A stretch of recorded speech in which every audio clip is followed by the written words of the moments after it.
Spot the deliberate mistake. You've got me preaching this morning. On your notice sheet it should be Andrew, but he very kindly gave me one last chance to preach before I go. And what a pair of readings we have. I love that last phrase, the measure you give will be measured out to you. And as we heard in the children's talk with the two girls who'd fallen out, when Susan came into the dress shop to buy that material that Janie so desperately wanted for herself, Janie could have measured the rough and grubby end and kept the nice bit for herself, but she chose to measure for Susan the best of the fabric, not realising that it was going to be Susan's apology gift to her. Now, life's not often that neat. It's a very heartwarming story, but life's not often that neat. You can love someone and love someone and love someone and love someone and never get anything back ever from them. But that's not really what it's about. Because it's not about the give and take of reward. And Jesus makes that clear earlier on in the reading when he says, even sinners lend to sinners expecting to get paid back. Even sinners love those who love them. We have to go one better than the typical human response. We are being called to be superhuman, to be more than human, to go above and beyond what might be expected. In Alresford, where I grew up, there was a sweet shop run by a lady called Charmaine, who was very lovely. And one of the things I remember about Charmaine was that whenever we were getting sweets, and you know they used to have all the jars behind the counter and you'd tip them out and weigh them and measure them and what have you, for one or two of us kids, who she possibly knew didn't have as much money as the rest, she would put a few extras in. You know, the scale would tip just a little bit. You know, so my bag of sherbet lemons would be bulging in a very satisfying way as I handed over my pocket money. And that meant a lot to me. And one winter we had a sort of night fair in the village, and I was on the Brownies or Girl Guides, I can't remember which, I think I was still a brownie then, on the stall. And we were selling popcorn balls and sweets and this and that, and out comes Charmaine. And I took great delight in selecting for her the biggest popcorn ball and the most bulging bag of treats. And it was my way of saying thank you, and I have noticed that you are kind to us. You are kind to us children. Now, I hadn't thought of that for years until I was preparing for this sermon, but it's amazing how acts of kindness can embed themselves in you and change and transform you, even sometimes without you realising. There's a parable of two men who were wandering in a desert. Both were friends, and they were wandering towards a water source. And on the way, in their delirium and their struggle, one man hit the other man in the face. And he didn't even apologise. And his friend knelt down and wrote on the sand, "Today, my best friend hit me in the face."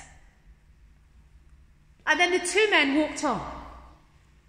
And they reached a place where they found water. And they both rushed towards the water. And the man who'd been hit got to the water first. The only problem was that there was also quicksand, and he got stuck in it and began to struggle and to sink. And the friend who had hit him earlier saw what was happening, quickly took off his cloak, stretched it out to his friend and pulled him out of the quicksand. They had their drink, and before leaving that place, the friend took one hard rock and went over to one of the big rocks beside the watering place, and as hard as he could, he dug these words into the rock: "Today, my best friend saved my life." And as they walked on, his friend said to him, "I've got a question for you. When I hit you earlier, you wrote it in the sand. When I saved you, you carved it on a rock. Why?" And his friend said, when someone wounds you, write it in the sand so that the winds of forgiveness can smooth it away over time. When someone does you good, you should carve it on a rock so that it can be remembered always. I wonder how many of us do that in our lives. Sometimes it is easier to remember the negative things, to remember the bad things, to remember the things that have hurt us, to mull over them, to think over them, to give them time and space in our head and our heart. And God calls us not to do that, but to do the opposite, to love our enemies. And part of loving our enemies is to be disciplined in the ways we think about people. So if someone is your enemy and you spend time thinking about all the things they've done wrong to you, and that's as far as it goes, it's going to be incredibly difficult to love them if all your thought space is taken up with all the negative things about them. It's a lot easier to love your enemy if you start looking for the good in them, and if you start looking for the humanity in them, and if you have a good, humble perspective on all the different ways that you're a ratbag. You know, it does help sometimes to think about your own sins, not to wallow, oh, I'm a worm, I'm wretched, I'm awful, God will never love me, let me go and bury myself in the dirt up to my neck. You know, that doesn't help. But to think healthily about our own sins and our own wrongs, and the people we've hurt, to have a realistic perspective on ourselves, enables us to see that the person who's hurt us is probably not a monster. They are probably a human being who's as messed up in their own way as we are in ours. And how we treat others is what God is watching. There was once a preacher who preached a sermon on this topic in his church. And as part of the sermon, he said, and I'm going to ask you the same question, put your hand up if you would consider that at some time in your life you've had someone who's been an enemy. Even if it's only briefly, put your hand up if you've had someone who's been an enemy. Yeah? Who's behaved like an enemy towards you, who's hurt you in some way, even if it's only a small way. So there are one or two people in this congregation who've never been hurt. Wow, that's amazing. I've been hurt lots of times by lots of different people. Anyway, he preached this sermon and the whole congregation put their hand up because they'd all been hurt at one time or another. Except for this one man at the back who never put his hand up. And the preacher said, wow, that's amazing. You have no enemies. Can you come to the front? And the man came to the front, and he was 98, so it took a while. And he came to the front, and he stood at the front, and the preacher was waiting for these pearls of wisdom to drop from this man's lips. And he said, can you tell me how it is that you've managed to go through life and not have any enemies? Well, said the old man, it's because they're all dead.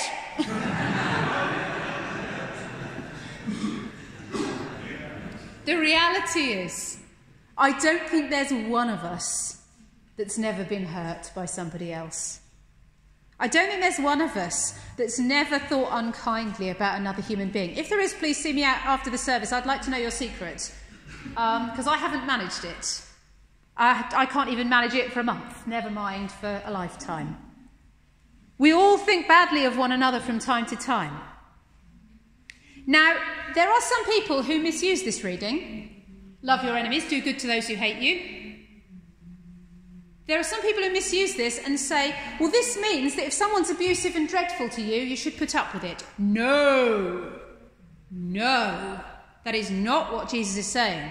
Jesus is not saying if you're in an abusive and awful relationship, you should stay in it. Jesus is not saying that if you are at risk from someone, you should continue to stay in a position where you are at risk from someone.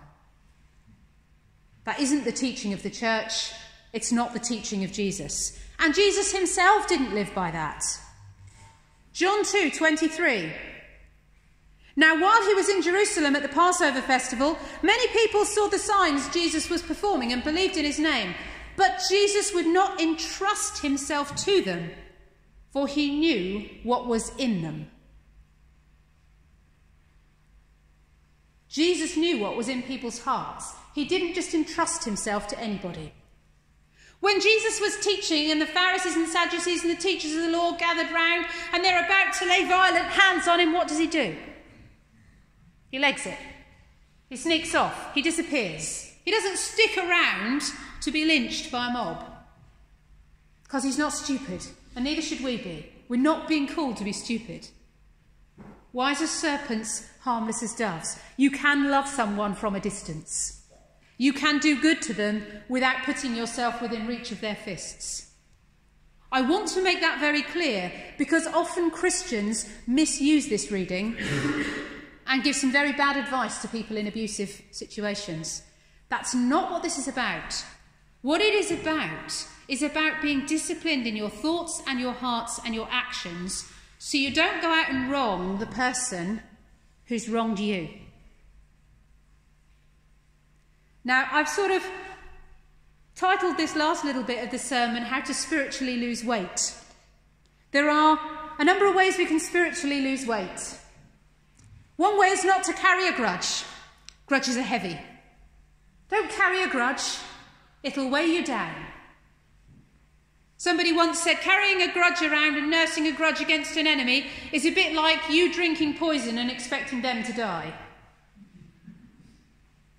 It's a bit like you drinking poison and expecting them to die. All you're doing is you're poisoning the well of your heart. You're weighing yourself down, carrying something around that may or may not affect them, but it's going to affect you a great deal more. A pastor in America once had a tragic phone call. He discovered via phone call that his wife, June, who was pregnant with their child, had been killed in a car crash. In the aftermath of the car crash, he discovered that the driver of the other vehicle was a man called Matt Swatzel, who worked at the local fire station and had been coming back from a long shift and was very tired. He'd fallen asleep at the wheel. His car had careered into June's car and killed her and their unborn child. At the trial, Pastor John pleaded for a lighter sentence for the driver. He visited Matt in prison, and when Matt was released, the two men met regularly for coffee and conversation. And Matt's journey to faith began. It's almost impossible for us to imagine that kind of forgiveness. But that is the kind of forgiveness to which we are called. Another way to spiritually lose weight is don't burden yourself with the weight God is meant to carry. Do you know what? Judging people is above my pay grade. Because I'm not omniscient. I don't see everything. I don't know everything. That's God, not me. I only know a few facts, and somebody else might know different facts, and put it all together, and we might sort of roughly make a picture of what's going on, but I can't judge. I can point out, I can warn, I can caution people, I can say it looks like you're going in a really dodgy direction there, but I can't judge. That's above my pay grade. Corrie ten Boom, famous writer of The Hiding Place, wrote about her life protecting Jews from the Nazis, her subsequent life in the concentration camps when they were discovered, and her ultimate encounter with a guard from one of the concentration camps who had been partly responsible for the death of her beloved sister Betsy. The guard had listened to her speak about forgiveness,